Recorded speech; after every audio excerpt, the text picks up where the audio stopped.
इतिहास में कुछ पन्ने ऐसे होते हैं जो जो पूरे देश की तकदीर बदल देते हैं। आज हम एक ऐसे ही दिन की बात करने वाले हैं, 13 अप्रैल 1919। ये वो तारीख है जब जलियांवाला बाग में एक ऐसा हत्याकांड हुआ जिसने भारत की आज़ादी की लड़ाई का रुख ही मोड़ दिया। चलिए समझते हैं कि आखिर उस दिन ऐसा क्या हुआ था और उसका असर इतना गहरा क्यों था। तो सवाल ये उठता है कि आखिर कैसे एक दमनकारी कानून एक इतने बड़े नरसंहार की वजह बन गया। इसे समझने के लिए हमें थोड़ा पीछे चलना होगा, उस समय के भारत में जब हवा में एक अजीब सा तनाव घुल रहा था। देखिए, कहानी शुरू होती है फर्स्ट वर्ल्ड वॉर के ठीक बाद। भारतीयों से ये वादा किया गया था कि अगर वो युद्ध में अंग्रेजों का साथ देंगे तो उन्हें ज्यादा अधिकार मिलेंगे। लेकिन हुआ क्या? वादा खिलाफी। उम्मीदें टूट गईं और यहीं से अशांति के बीज बोए गए। सोचिए, एक तरफ तो भारत ने जंग में अपनी पूरी ताकत झोंक दी, इस उम्मीद में कि अब स्वायत्तता मिलेगी, अपने अधिकार मिलेंगे। और दूसरी तरफ अंग्रेजों ने क्या किया? इनाम की जगह उन्होंने थमा दिया एक ऐसा काला कानून जो किसी को भी कुचल सकता था, रॉलेट एक्ट।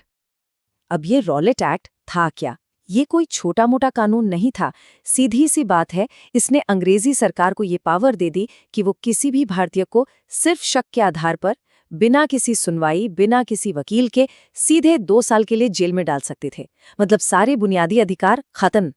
जाहिर है, इस बात से पूरे देश में गुस्से की एक जबरदस्त लहर दौड़ गई। तो रॉलेट एक्ट के खिलाफ पूरे देश में विरोध प्रदर्शन शुरू हो गए। महात्मा गांधी ने शांतिपूर्ण सत्याग्रह का आह्वान किया। लेकिन पंजाब के अमृतसर में माहौल कुछ ज्यादा ही गर्म था।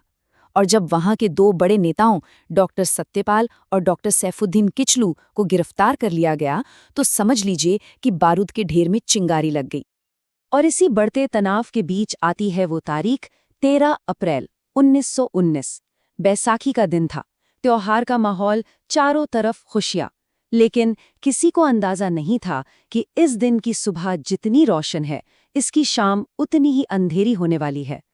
तो उस दिन जलियांवाला बाग में जो भीड़ जमा थी, वो असल में 2 वजहों से थी। बहुत से लोग तो अपने परिवार, बच्चों के साथ सिर्फ बैसाखी का मेला देखने और त्योहार मनाने आए थे, आसपास के गांव से। और साथ ही कुछ लोग रॉलेट एक्ट और अपने नेताओं की गिरफ्तारी के खिलाफ शांति से अपना विरोध जताने के लिए भी इकट्ठा हुए थे। और यहीं पर एक बहुत ही भयानक बात सामने आती है। वो है जलियांवाला बाग की बनावट।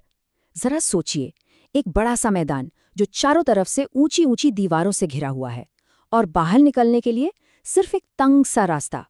मतलब अगर कुछ गड़बड़ हुई तो वहां से बचकर निकलना लगभग नामुमकिन था। ये एक पिंजरे जैसा था। लोग शांति से बैठे थे, बातें कर रहे थे, और तभी उस बाग में एंट्री होती है ब्रिटिश अफसर जनरल डायर की। वो अकेला नहीं था, अपने साथ हथियारबंद सैनिक भी लाया था। और उसके आने के साथ ही उस बाग का और भारत के इतिहास का माहौल हमेशा हमेशा के लिए बदलने वाला था। डायर ने आते ही सबसे पहला काम क्या किया? उसने बाहर निकलने का वो इकलौता तंग रास्ता बंद करवा दिया। कोई चेतावनी नहीं दी, लोगों को हटने के लिए नहीं कहा, कुछ नहीं। बस सीधे अपने सैनिकों को निहत्थी भीड़ पर गोलियां चलाने का ऑर्डर दे दिया। उसका इरादा साफ था, उसे एक ऐसा खौफ पैदा करना था जो पूरे देश को हिलाकर रख दे। उसके साथ करीब 90 सैनिक थे। अब सुनने में शायद ये संख्या बहुत ज्यादा न लगे, लेकिन वो सब हथियारों से लैस थे। और सामने कौन थे? निहत्थे लोग, जिनमें औरतें थीं, बच्चे थे, बूढ़े थे, जो बस एक त्योहार मनाने आए थे। और फिर गोलियों की बौछार शुरू हो गई। 1 मिनट नहीं, 2 मिनट नहीं, पूरे 10 मिनट तक। 10 मिनट तक लगातार बिना रुके गोलियां चलती रहीं। और सैनिकों को साफ निर्देश थे कि गोलियां वहीं चलाओ जहां भीड़ सबसे घनी हो, ताकि कोई बच न पाए। उस वक्त वहां क्या मंजर रहा होगा, ये सोचना भी मुश्किल है। हर तरफ चीख पुकार, लोग जान बचाने के लिए भाग रहे थे, पर भागे तो कहाँ? निकलने का कोई रास्ता ही नहीं था। कई लोग तो भगदड़ में ही कुचलकर मर गए, और बहुतों ने गोलियों से बचने के लिए बाग के अंदर बने एक कुएं में छलांग लगा दी। वो कुआं, जिसे शहीदी कुआं कहा जाता है, देखते ही देखते लाशों से भर गया। जब इस हत्याकांड की खबर बाहर फैली तो मानो पूरे देश में आग लग गई।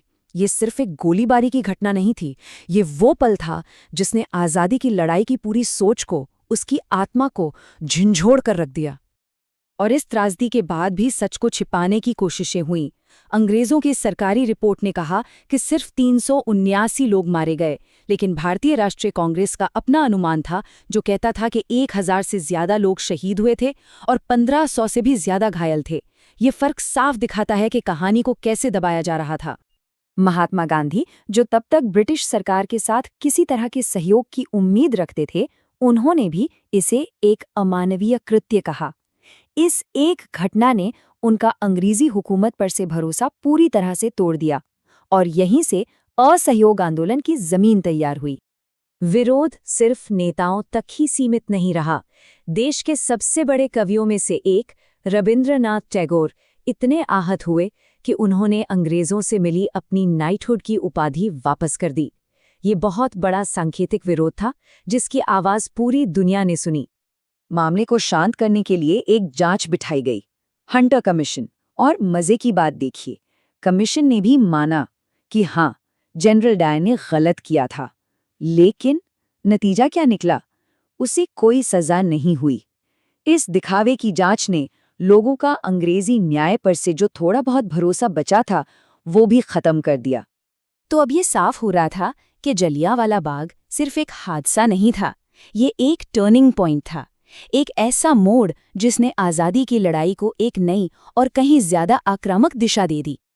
इस हत्याकांड से पहले तक हमारे नेता अंग्रेजों से ज्यादा अधिकार मांग रहे थे, थोड़ी और स्वायत्ता मांग रहे थे। लेकिन इस घटना के बाद सबको समझ आ गया कि अब टुकड़ों में कुछ मांगने का कोई मतलब नहीं है। अब मांग थी पूर्ण स्वराज की, मतलब पूरी आज़ादी। आज वही जलियांवाला बाग एक राष्ट्रीय स्मारक है, उन हजारों बेगुनाह शहीदों की याद में जिन्होंने उस दिन अपनी जान गंवाई। ये जगह हमें याद दिलाती है कि हमारी आज़ादी कितनी कुर्बानियों के बाद मिली है। और आज भी अगर कोई वहां जाए तो उन दीवारों पर गोलियों के निशान साफ साफ देख सकता है। वो निशान आज भी उस दिन की कहानी सुनाते हैं, उस क्रूरता के, उस दर्द के मूक गवाह बनकर खड़े हैं। तो जलियांवाला बाग का सबक क्या है? यही कि शहीदों का बलिदान कभी भूला नहीं जाना चाहिए। यह हमें याद दिलाता है कि आज़ादी की जो सांस हम ले रहे हैं, उसके लिए कितनी बड़ी कीमत चुकाई गई है। और ये हमें एक बहुत ही गहरे सवाल के साथ छोड़ जाता है कि आज़ादी की असली कीमत आखिर होती क्या है, और क्या हम उस कीमत को चुकाने वालों के बलिदान को सच में याद रखते हैं?